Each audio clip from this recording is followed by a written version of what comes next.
Hello everyone. So this is Himanshu Ranjan, second year MBBS student from a government medical college. So today we will be dealing about the plant kingdom. So before proceeding to the plant kingdom, we must stress here that what we are going to learn in plant kingdom. So we learn about the algae, bryophytes, pteridophytes, gymnosperm and angiosperms. So let's start the chapter. So put a big smile and let's start the chapter. So in the very first line of NCERT, it is written that in the previous chapter, we looked at the broad classification of living organisms under the system proposed by Whitaker, wherein he suggested the 5 kingdom classification. मतलब NCERT आपको इस line की मदद से ये बताना चाह रही है कि इसके पहले जो हमने बायोलॉजिकल क्लासिफिकेशन चैप्टर पढ़ा, उसमें हमने क्या सीखा कि विटेकर ने 1969 में 5 किंगडम क्लासिफिकेशन दिया, जिसमें था Monera, protista, fungi, Plantae and animalia. ठीक है, यानी R.H. विटेकर ने in the year 1969 5 kingdom classification दिया. कौन कौन? Monera, protista, fungi, Plantae, animalia. ठीक है, एक बार मैं इसको इरेज कर देता हूँ. बहुत अच्छी बात है. यहाँ से इरेजर मैंने ले लिया, इसको मैंने इरेज कर दिया. अब आगे बढ़ते हैं ना, फिर से रेड पेन ले लिया. ठीक है, इन दिस चैप्टर, इस चैप्टर में क्या पढ़ेंगे? In this chapter we will deal in detail with further classification with in kingdom Plantae, popularly known as the plant kingdom. मतलब इस चैप्टर में हम लोग सिर्फ और सिर्फ किसके बारे में पढ़ेंगे? प्लांट किंगडम के बारे में पढ़ेंगे. किस बारे में पढ़ेंगे? प्लांट किंगडम के बारे में पढ़ेंगे. प्लांट किंगडम को हम लोग बोलते हैं किंगडम प्लांटी बोलते हैं. क्या बोलते हैं इसको? किंगडम प्लांटी के नाम से भी जाना जाता है ना. अब अगली लाइन पर आते हैं. यहाँ पे लिखा हुआ है we must stress here that our understanding of the plant kingdom has changed over time. मतलब हमारा जो अंडरस्टैंडिंग है प्लांट किंगडम को लेके, उस टाइम के साथ चेंज हुआ है. इसका क्या मतलब हुआ? इसका मतलब ये हुआ कि fungi and members of the Monera and Protista having cell walls have now been excluded from Plantae. The earlier classification placed them in the same kingdom.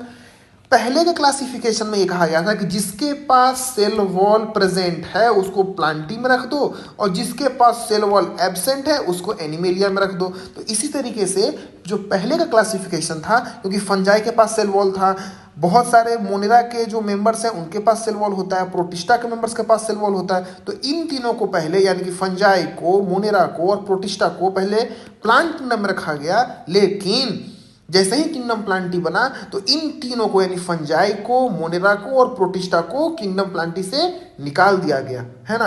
आज मोनेरा किंगडम में है, प्रोटिस्टा किंगडम में और फंजाई किंगडम में present होता है. So the cyanobacteria that are also referred to as Brugglene algae are not algae anymore. क्योंकि algae किसका मेंबर है? हम लोग जानते हैं ना algae किसका मेंबर है. देखो यहाँ पर लिखा हुआ है एनसीईआरटी में, algae किसका मेंबर है? प्लांट किंगडम का.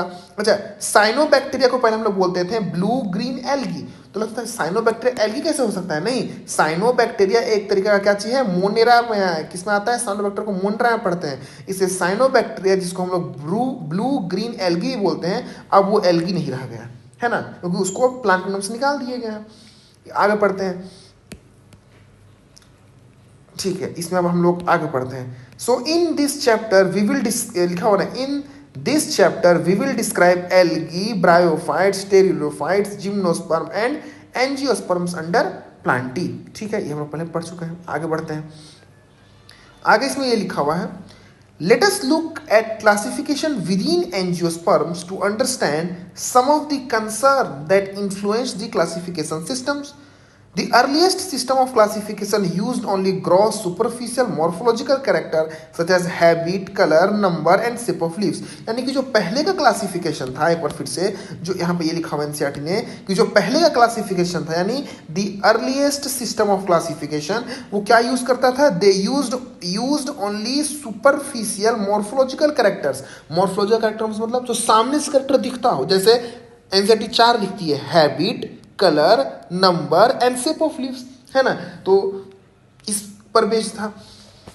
आगे लिखता है they were based mainly on vegetative characters और ऑन दी एंड्रोसियम स्ट्रक्चर्स। जो पहले का क्लासिफिकेशन था वो वेजिटेटिव कैरेक्टर पर बेस्ड होता है या एंड्रोसियम स्ट्रक्चर पर बेस्ड होता है, जो कि लिनियस ने दिया था, हम लोग पढ़ चुके हैं। लिनियस ने क्लासिफिकेशन दिया था टू किंगडम क्लासिफिकेशन, है ना। सच सिस्टम्स वर आर्टिफिशियल, ऐसे सिस्टम को कैसे बोलते हैं?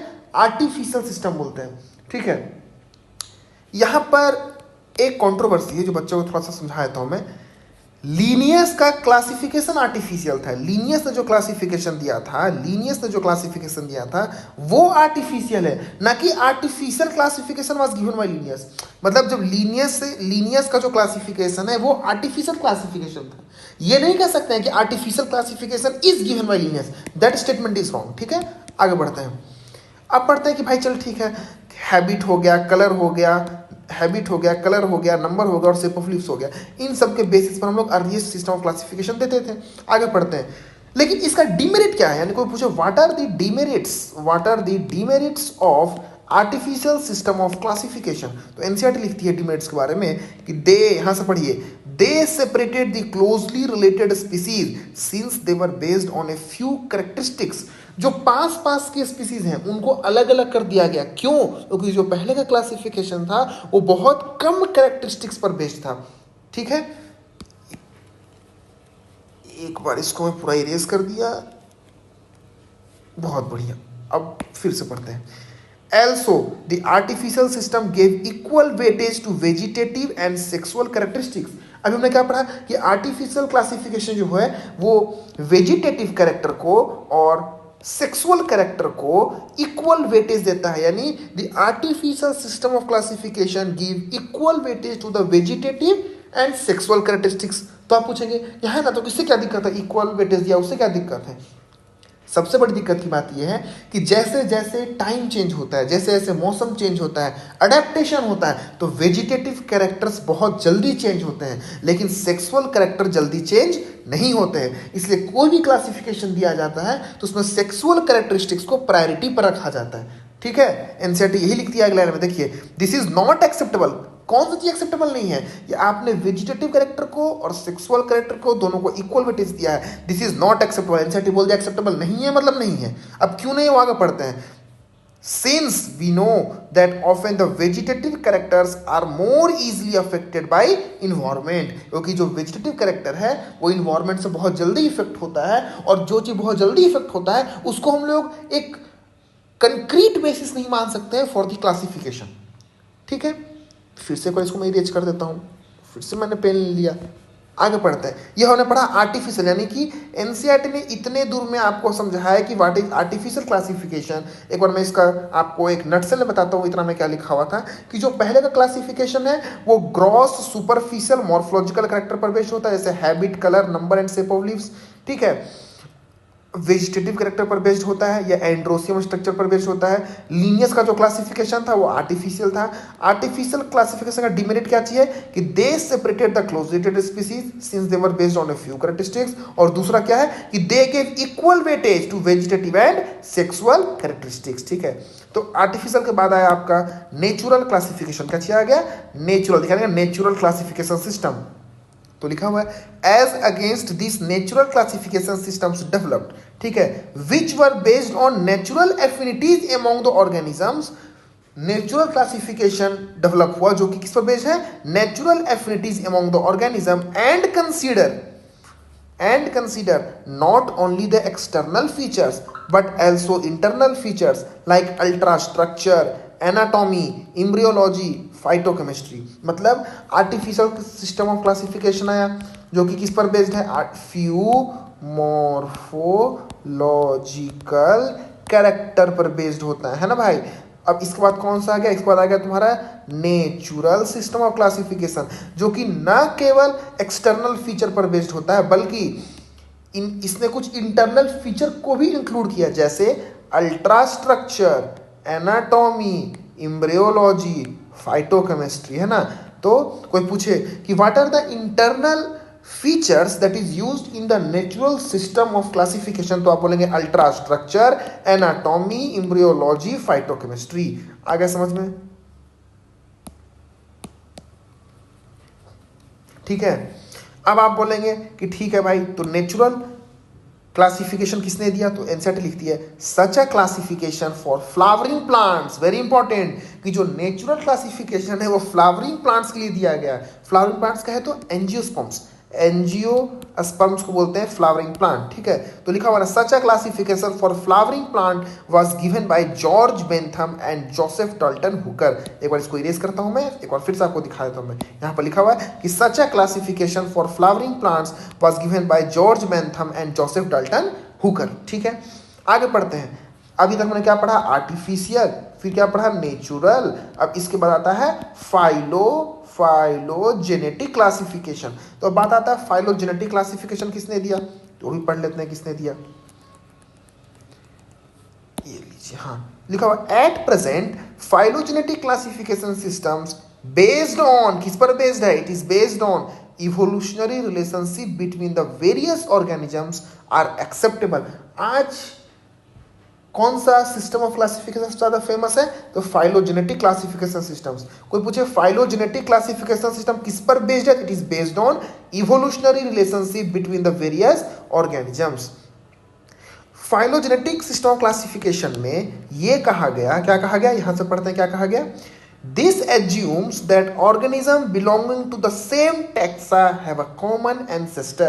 यानी फाइलोजेनेटिक क्लासिफिकेशन सिस्टम में यह कहा गया कि जितने भी ऑर्गेनिज्म एक टैक्सा से बिलोंग करते हैं उन सबका एक कॉमन एंसेस्टर होता है। It is a very important line from the NEET point of view, ठीक है। एक लाइन का क्वेश्चन बन के आता है कि which of the following statement is correct about the phylogenetic classification system. उसमें लिखा हुआ रहेगा कि this assumes that organism belonging to the same taxa have a common ancestor, ठीक है। उसके बाद पढ़ते हैं, उसके बाद लिखा हुआ है सेट में we now use information from many other sources to help resolve difficulties in classification.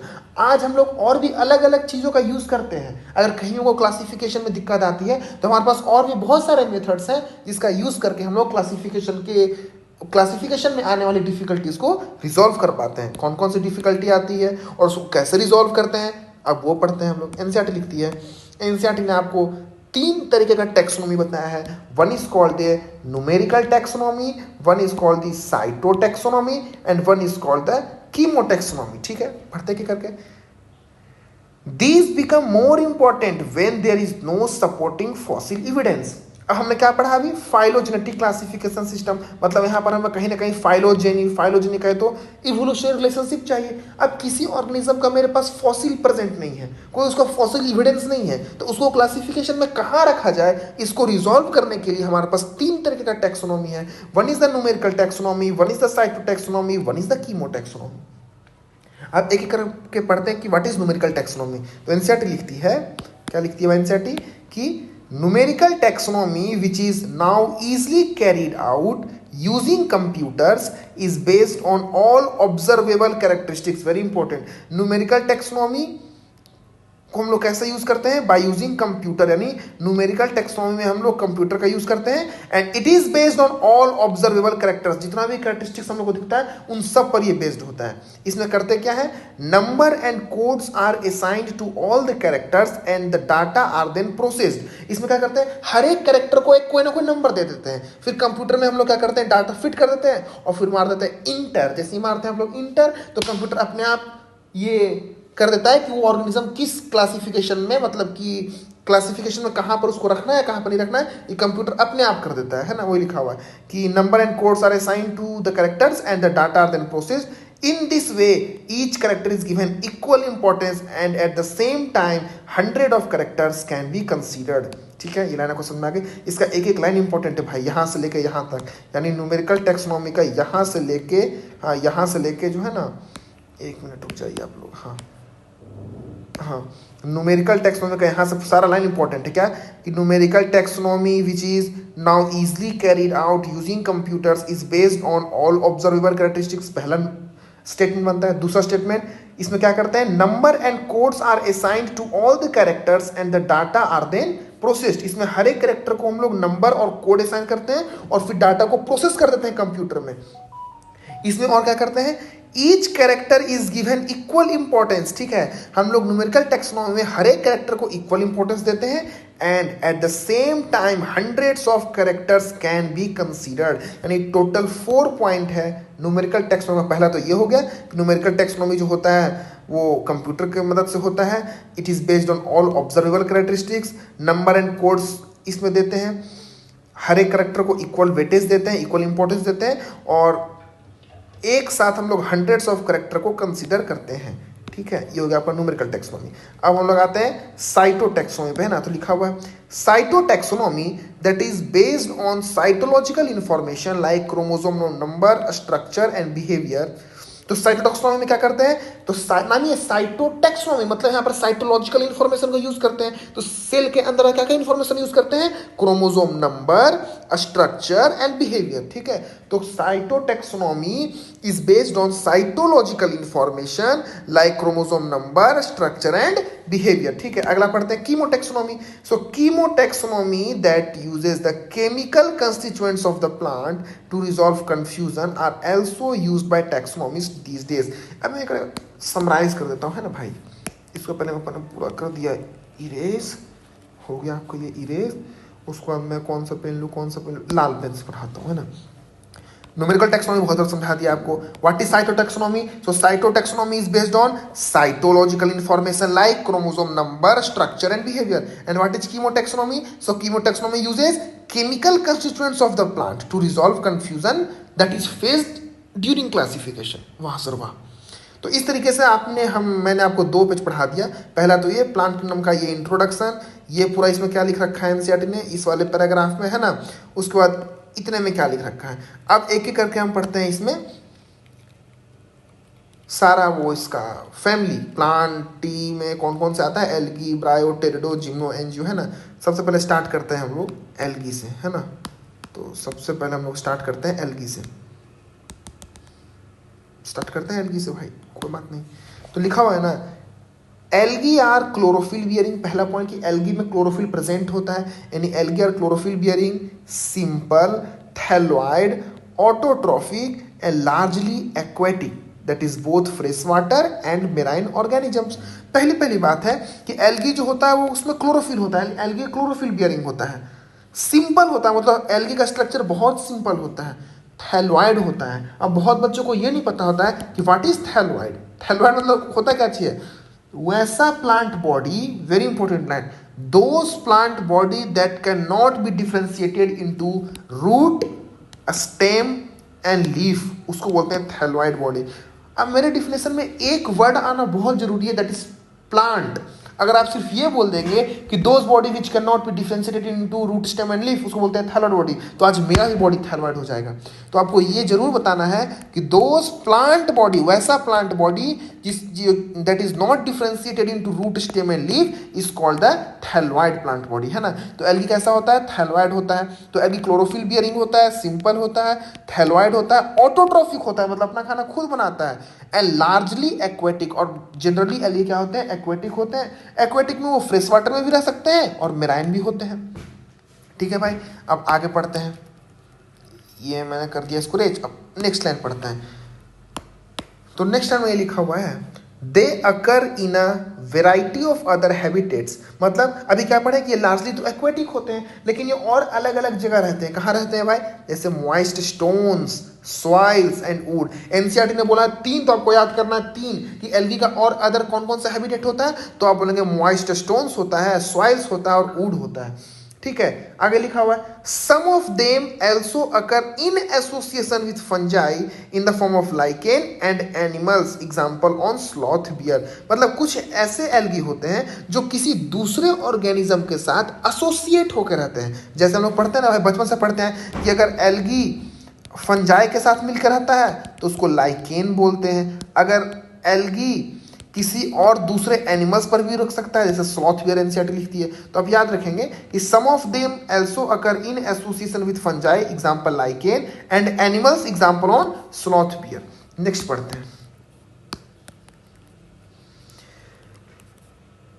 Next में क्या लिखा हुआ है, the form and size of algae is highly variable, मतलब जो एल्गी का फॉर्म होता है और एल्गी का साइज होता है वो हाईली वेरिएबल होता है, ranging from colonial forms like volvox and the filamentous forms like ulothrix and spirogyra. याद कर लेंगे कि जो एल्गी होता है ना, एक मिनट यहाँ पर बताता हूँ मैं, एल्गी अलग अलग फॉर्म में रहता है और अलग अलग साइज में होता है। एल्गी का साइज और एल्गी का फॉर्म, यानी द फॉर्म, अरे फॉर्म मतलब रूप हो गया भाई, जो एल्गी का रूप होता है और जो एल्गी का साइज होता है वो हाईली वेरिएबल होता है। कुछ एल्गी जो होता है वो कॉलोनिक रूप में रहते हैं, उसको बोलते हैं कॉलोनियल फॉर्म, इसका एग्जांपल होता है वॉलवॉक्स। कुछ एल्गी होता है ना, हम कॉलोनिक रूप में तो नहीं रहेंगे ना, हम तो रहेंगे फिलामेंट के रूप में। तो वैसे एल्गी जो फिलामेंट के रूप में रहते हैं उनको हम लोग बोलते हैं filamentous form. Very good, filamentous form. को पूछे बताइए ना भाई फिलामेंटस फॉर्म का एग्जांपल क्या होता है, तो फिलामेंटस फॉर्म का एग्जांपल है यूलोथ्रिक्स एंड स्पाइरोगाइरा। ठीक है, वेरी गुड, आगे बढ़ते हैं।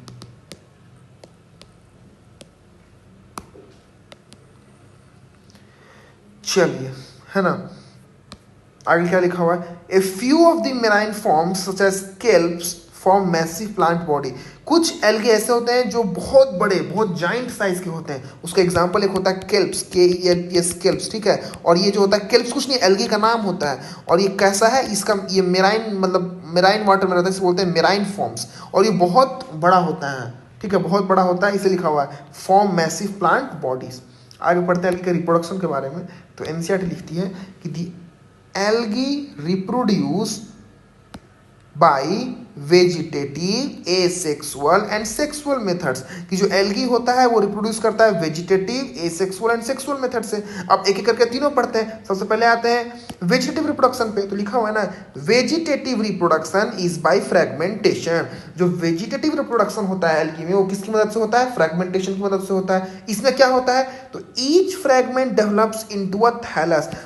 एल्गी अलग अलग फ्रेगमेंट में टूट जाती है और हर एक फ्रेगमेंट से एक नया थैलस बन जाता है। एक बार फिर से बताइए व्हाट इज थैलस, तो बोलेंगे those plant body that can not be differentiated into root stem and leaf is called thallus. Very good, ये हो गया वेजिटेटिव रिप्रोडक्शन। अब आता है एसेक्सुअल पे, तो लिखा हुआ है ना, asexual reproduction is by the production of different types of spores, the most common being the zoo spores. यानी कोई पूछे कि एल्गी एसेक्सुअल रिप्रोडक्शन कैसे करता है, तो आप बोलेंगे it reproduces by the production of spores. अलग अलग तरीके का स्पोर्स बनाता है, और वो इसी स्पोर्स जब वो जमीन पर आता है, जब उसको फेवरेबल कंडीशन मिलता है, वो सॉइल में आता है, तो वो जनरेट करके एक नया थैलस बना लेता है। सबसे मोस्ट कॉमन जो स्पोर्स होता है वो है जू स्पोर्स। आंसर क्या लिखिए, the most common being the zoo spores. ठीक है, जू स्पोर्स कैसा होता है ना, जू स्पोर्स, जू मतलब जूलॉजी, जूलॉजी मतलब एनिमल, एनिमल मतलब मोटाइल। अच्छा मतलब जू स्पोर्स मोटाइल होता होगा। देखिए कंसेप्ट कैसे लगाते हैं हम, तो दे आर फ्लैजिलेटेड।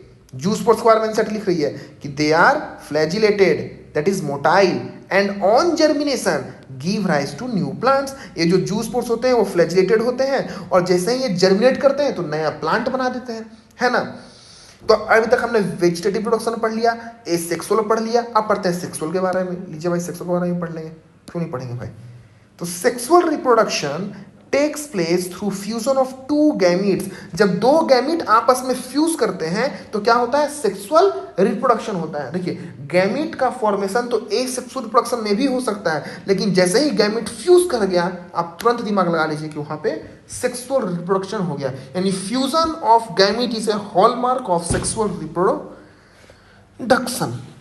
तो आंसर लिख दी, sexual reproduction takes place through fusion of two gametes, है ना। आगे बढ़ते हैं, These gametes can be flagellated and similar in size। अब याद रखेंगे, अब ये जो गैमीट बना, एक को बोलेंगे मेल गैमीट, एक को बोलेंगे मेल गैमीट, एक को बोलेंगे फीमेल गैमीट। तो ये जो गैमीट होते हैं वो फ्लैजिलेटेड और सिमिलर इन साइज, मतलब इनमें फ्लैजिला भी होता है और ये सिमिलर इन साइज होते हैं। तो किसमें देखने को मिलता है, यूलोथ्रिक्स में।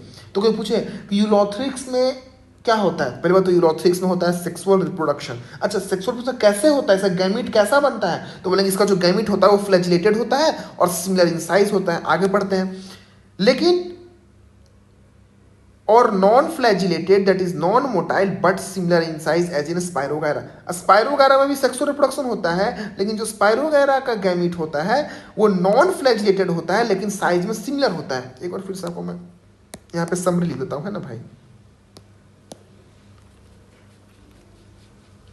ये मैंने पूरा इसको कर दिया इरेज, वाह, पूरा किताब को नया बना दिया मैंने, यहाँ से ले लिया लाल पेंसिल। अब मैं बढ़ाता हूँ, ठीक है। यूलोथ्रिक्स क्या है? एल्गी है। यूलोथ्रिक्स कुछ पता ही नहीं। अच्छा सर आप यूलोथ्रिक्स पूछ रहे हैं? यूलोथ्रिक्स तो फिलामेंटस फॉर्म होता है, बहुत अच्छा बात है। तो यूलोथ्रिक्स में क्या होता है, कैसा रिप्रोडक्शन? तो आएगा एक लाइन एनसीईआरटी में लिख के आएगा, वो नीट में, Ulothrix reproduces by sexual reproduction. True और फॉल्स बोलना है, ट्रू। अच्छा यूलोथ्रिक्स का गैमिट कैसा होता है? जैसे हम बोलते हैं कि यूलोथ्रिक्स जो होता है उसमें सेक्सुअल रिप्रोडक्शन होता है, इसका मतलब गैमिट बनता है। तो गैमिट कैसा बनता है? बोले यूलोथ्रिक्स का जो गैमिट होता है वो मोटाइल होता है एंड सिमिलर इन साइज होता है। क्या होता है? सिमिलर इन साइज होता है। अगला एग्जाम्पल मैं आपको देता हूँ स्पाइरोगैरा का, ठीक है। हाँ, नेक्स्ट एग्जाम्पल आता है स्पाइरोगैरा का। तो स्पाइरोगैरा भी रिप्रोड्यूस करता है सेक्सुअल रिप्रोडक्शन से, इसका मतलब स्पाइरोगैरा भी गैमिट बनाता है। तो जो स्पाइरोगैरा का गैमिट होता है वो होता है नॉन मोटाइल। नॉन मोटाइल मतलब नॉन फ्लैजिलेटेड, क्योंकि मोटिलिटी के लिए फ्लैजिला जरूरी होना चाहिए। तो अगर ये मोटाइल नहीं है मतलब इसका फ्लैजिला नहीं है, तो non motile, non flagellated but similar in size. बाप रे बाप, कितना अच्छा लाइन बोल दिए हम, बट सिमिलर इन साइज, याद रखेंगे। तो यूलोथ्रिक्स और स्पाइरोगैरा खत्म हो गया, ठीक है। सच रिप्रोडक्शन, एंसर लिख दिया आगे, सच रिप्रोडक्शन इज कॉल्ड आइसोगैमस। नाम है आइसोगैमस, मतलब अगर दो गैमीट जिसका साइज सिमिलर होता है अगर आपस में फ्यूज करते हैं तो वैसे रिप्रोडक्शन को बोलते हैं isogamous type of sexual reproduction. तो देख रहे हैं, यूलोथ्रिक्स हो चाहे स्पाइरोगैरा हो, दोनों का जो गैमीट होता है वो साइज में सिमिलर होता है। तो जब साइज में सिमिलर होता है तो हम ये कह सकते हैं कि जो स्पाइरोगैरा है और यूलोथ्रिक्स है, दोनों में जो सेक्सुअल रिप्रोडक्शन होता है वो किस टाइप का होता है? आइसोगैमस टाइप का होता है। लेकिन आप बोलेंगे सर ये बताइए ना कि अगर दो गैमेट आपस में डिसिमिलर होगा और अगर वो दोनों आपस में फ्यूज करे तो उसको कैसे रिप्रोडक्शन बोलेंगे? तो उसको बोलेंगे एन आइसोगैमस। लीजिए एनसीईआरटी तो ही लिख रही है, देखिए, fusion of two gametes dissimilar in size, मतलब दो गैमेट का फ्यूजन हो। जैसे दो गैमेट का फ्यूजन हो गया, इसका मतलब सेक्सुअल रिप्रोडक्शन हो गया। लेकिन जो दोनों गैमेट का साइज है वो डिसिमिलर हो, as in species of Eudorina. ये याद रखेंगे, तो यूडोरिना के स्पीसीज में क्या होता है, गैमेट का जो फ्यूजन होता है वो उनका साइज डिसिमिलर होता है, is termed as an isogamous, ठीक है। तो एन आइसोगैमस किस में देखने को मिलता है? यूडोरिना में। आइसोगैमस यूलोथ्रिक्स और स्पाइरोगैरा में। जो यूलोथ्रिक्स का गैमेट होता है वो फ्लैजिलेटेड होता है, स्पाइरोगैरा का नॉन फ्लैजिलेटेड होता है। अच्छा एक और एन आइसोगैमस आप कह सकते हैं, लेकिन एन आइसोगैमस का एडवांस्ड फॉर्म होता है जिसको हम लोग बोलते हैं ऊगैमस। क्या बोलते हैं? हम लोग बोलते हैं उसको oogamous type of sexual reproduction. Oogamous में क्या चीज होता है कि एक फीमेल गैमेट होती है, जो फीमेल का गैमेट होता है वो लार्ज होता है। देखो लार्ज नहीं बनाया, ये लार्ज होता है पहला बात। दूसरा ये नॉन मोटाइल होता है। क्या होता है? नॉन मोटाइल होता है। और जो मेल गैमेट होता है वो क्या होता है? स्मॉल होता है। इसी का उल्टा कर दिए, लार्ज होता है स्मॉल होता है, ये नॉन मोटाइल है तो मोटाइल होता है। अब इसको देखिए इंग्लिश में पढ़ के बताते हैं। फ्यूजन बिटवीन वन लार्ज, देखिए one large non motile female gamete, one large non motile female gamete and a smaller motile male gamete is termed oogamous. Example Volvox and Fucus. यानी अब मैं आपको इतना पूरा एक बार फिर से समझा देते हैं ना, ताकि आपको याद हो जाए एकदम, कोई रात में पूछे ना तो आप लोग बता दें। तीन तरीके का सेक्सुअल रिप्रोडक्शन हमने पढ़ा है ना, यानी reproduction in algae is of three types. One is the vegetative reproduction, one is the asexual reproduction and last one is the sexual reproduction. जो वेजिटेटिव रिप्रोडक्शन होता है it is with the help of fragmentation. जो asexual होता है इसमें spores बनता है। सबसे कॉमन स्पोर कौन होता है भाई? जूस्पोर्स होता है। Very good sir. तीसरा हमने क्या पढ़ा? सेक्सुअल। तो सेक्सुअल को फिर से समझा देता हूं मैं। तो सेक्सुअल भी तीन तरीके का होता है, ठीक है। सेक्सुअल भी तीन तरीके का होता है। One is called the isogamous, another is the anisogamous, तीसरा is the oogamous। Anisogamous, isogamous और oogamous। आइसोगैमस किस में देखने को मिलता है? यूलोथ्रिक्स में और स्पाइरोगैरा में। एनाइसोगैमस किस में देखने को मिलता है? यूडोरिना में। oogamous किस में देखने को मिलता है? वॉलवॉक्स और फ्यूकस में। बस इतना आसान तो एनसीईआरटी में लिखा है। अच्छा, what is isogamous? Fusion of two gametes similar in size is called isogamous. Fusion of two gametes dissimilar in size anisogamous. Fusion of two gametes in which large and non-motile female gamete, a small and motile male gamete is called oogamous। खत्म कहानी। इस तरीके के algae का बारे में हम लोग ने एक बेसिक आइडिया ले लिया। अब देखते हैं एनसीईआरटी के नेक्स्ट पेज पर क्या लिख रखा है। एनसीईआरटी के नेक्स्ट पेज पर कुछ फोटोज बना रखी हैं जो आपको याद रखना है, एक एक करके बताया तो आपको फोटो सारी। पहली फोटो है ये, अरे नहीं लिख रहा है, ये कॉलोनी के जैसा है। कॉलोनी है मतलब वॉलवॉक्स का होगा और क्या, कॉलोनियल देखो कॉलोनी के रूप में रहता है। ये हो गया पेरेंट कॉलोनी, ये सब दिख रहा है सब पेरेंट कॉलोनी हो गया, है ना। और जो ये दिख रहा है ये हो गया, ये हो गया, ये हो गया, ये हो गया डॉटर कॉलोनी, ये हो गया तुम्हारा वॉलवॉक्स का फोटो हो गया। आपको तो ये बता दें, अरे ये तो लग रहा है फ्रैगमेंट के जैसा, है ना, यानी ये क्या होगा, आई थिंक स्पाइरो वगैरह होना चाहिए। देख लेते हैं नीचे एनसीईआरटी निकाल रखा है, अरे नहीं यूलोथ्रिक्स है ये तो, है ना। याद रखेंगे कि एनसीईआरटी ने ग्रीन एल्गी का 2 एग्जाम्पल लिखा है एल्गी में। एक तो ये कौन, पहला हो गया तुम्हारा वॉलवॉक्स जो कॉलोनी के रूप में है, और ऐसा लंबा फ्रैगमेंट की तरफ दिखे तो आपको बोल देना है यूलोथ्रिक्स है, ठीक है। याद रखेंगे इस बात को। ये वॉलवॉक्स हो गया, दूसरा यूलोथ्रिक्स हो गया। बाकी ये सब जो आगे बढ़ाएंगे तो आगे मैं बताता हूँ आपको, ठीक है। ये जो पैराग्राफ है मतलब 5 स्टार पैराग्राफ, मतलब इस पैराग्राफ से एनसीईआरटी का नीट में क्वेश्चन आता ही आता है। मतलब पेटेंट करा रखा है नीट वालों ने तो कि इस पैराग्राफ से क्वेश्चन डालेंगे ही डालेंगे। एक एक करके पढ़ते हैं इस पैराग्राफ में क्या लिख रखा है, ठीक है। देखिए इसमें लिखा हुआ है algae are useful to man in a variety of ways. मतलब एल्गी जो होते हैं हम लोग को बहुत तरीके से बेनिफिट पहुंचाते हैं, जैसे at least a half of the total carbon dioxide fixation on earth is carried out by algae through photosynthesis। आप लोग इस मतलब जानते हैं ना कि फोटोसिंथेसिस होता है, तो फोटोसिंथेसिस में कार्बन डाइऑक्साइड का फिक्सेशन होता है। हम लोग पढ़ेंगे फोटोसिंथेसिस वाले चैप्टर में। तो जितना भी कार्बन डाइऑक्साइड का फिक्सेशन होता है उसका लगभग आधा जो कार्बन डाइऑक्साइड का फिक्सेशन होता है वो कौन करता है, एल्गी करता है। मतलब एल्गी के द्वारा half of the carbon dioxide fixation किया जाता है, ठीक है। पहला पॉइंट कि at least half of the total carbon dioxide fixation on earth is carried out by algae through photosynthesis. अब जब नीट में क्वेश्चन आएगा तो यहाँ से चुपके से क्या चीज करेगा, कार्बन डाइऑक्साइड हटा देगा, यहाँ पे लिख देगा ऑक्सीजन, और जो बच्चा को रहेगा वहां पे पैनिक हो जाएगा, हाँ ठीक तो लिख रखा है at least half of the total oxygen, हो गया गलत उसका। वहां पे कार्बन डाइऑक्साइड का फिक्सेशन करता है, ऑक्सीजन का नहीं। नेक्स्ट पढ़ते हैं हम लोग।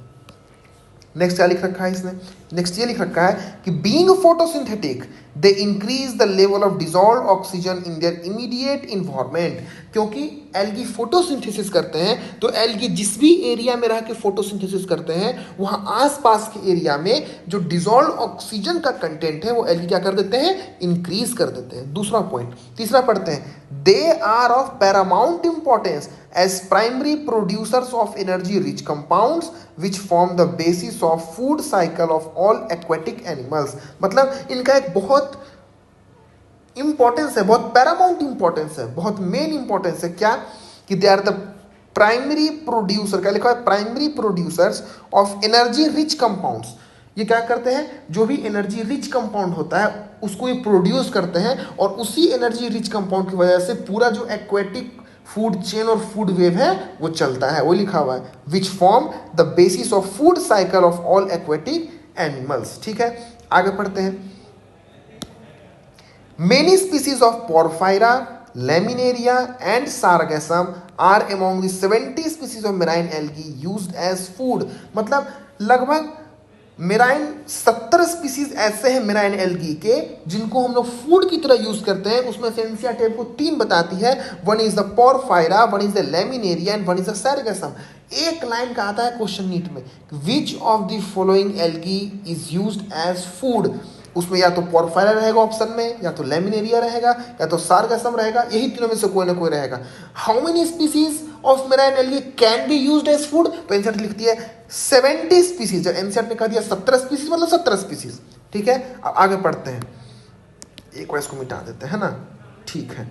अब नेक्स्ट पढ़ते हैं, नेक्स्ट ये लिखा हुआ है, certain marine brown algae and red algae produce large amount of hydrochlorides. कुछ ब्राउन एल्गी और रेड एल्गी ऐसे होते हैं जो बहुत ज्यादा मात्रा में हाइड्रोक्लोराइड बनाते हैं। हाइड्रोक्लोराइड, हाइड्रोक्लोराइड क्या होता है, हाइड्रोक्लोराइड मतलब जो वाटर को होल्ड करते हैं, वाटर होल्डिंग सबस्टांस को हाइड्रोक्लोराइड बोलते हैं। तो आप लोग याद रखेंगे हाइड्रोक्लोराइड कभी भी ग्रीन एल्गी नहीं बनाता, it is formed by the brown algae and the red algae. याद रखेंगे, आया question hydrochloride is formed by, तो आप बोलेंगे brown algae and red algae, not green algae, ठीक है। जैसे एल्जीन, एल्जीन एनसीईआरटी ने लिखा है एल्जीन, एल्जीन मतलब एल्जीन एक हाइड्रोक्लोराइड है, इसको कौन बनाता है? Brown algae. और एक है सेराजीन, सेराजीन मतलब ये भी हाइड्रोक्लोराइड, इसको कौन बनाता है? Red algae, which are used commercially. अब मान लीजिए ना हमको कोई प्लांट का ट्रांसपोर्ट करना है एक जगह से लेके दूसरे जगह तक, मान लीजिए उस प्लांट को ट्रांसपोर्ट करने में हमें 2 दिन लगता है, तो 2 दिन में तो 2 दिन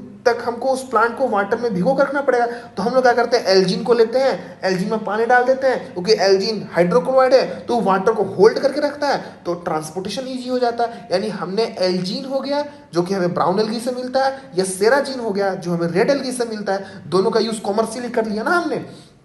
इसलिए एनसीईआरटी लिख रखा है कि algin brown algae and carrageen red algae which are used commercially. ठीक है, आगे पढ़ते हैं क्या लिखा है एनसीईआरटी ने। Agar, one of the commercial products obtained from Gelidium and Gracilaria, are used to grow microbes and in preparation of ice cream and jellies. अगार, अगार क्या है? अगार एक कॉमर्शियल प्रोडक्ट है। अब ये अगार मिलता किससे? तो agar is obtained from gelidium and gracilaria. Agar किससे मिलता है? जेलिडियम से मिलता है और ग्रेसिलेरिया से मिलता है। अब इस अगार का काम क्या होता है? अगार का काम होता है जब हम लोग माइक्रोब्स को ग्रो करते हैं ना, तो एज अ कल्चर मीडिया हम लोग अगार को यूज करते हैं। ठीक है, आइसक्रीम बनाते हैं, जेलीज बनाते हैं, उन सब में थिकनिंग एजेंट के रूप में अगार का यूज करते हैं। तो आप कोई पूछे कि व्हाट इज अगार, तो बोलेंगे अगार एक कॉमर्शियल प्रोडक्ट है। तो पूछेगा from where it is obtained, so it is obtained from gelidium and Gracilaria. कोई कहेगा व्हाट इज इट्स यूज, तो बोलेंगे its use is to grow microbes and in preparation of ice creams and jellies. ठीक है, अब सबसे लास्ट लाइन पढ़ते हैं एनसीईआरटी के इस पैराग्राफ का। Chlorella, Chlorella a unicellular alga. Chlorella क्या चीज है?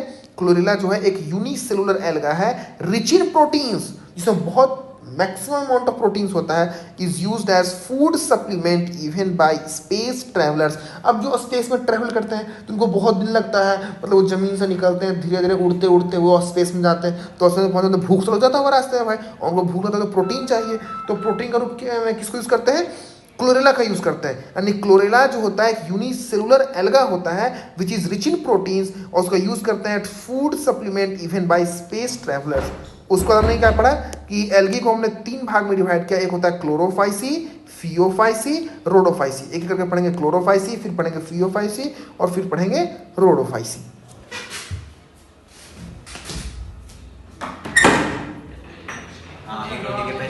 इसको करते हैं।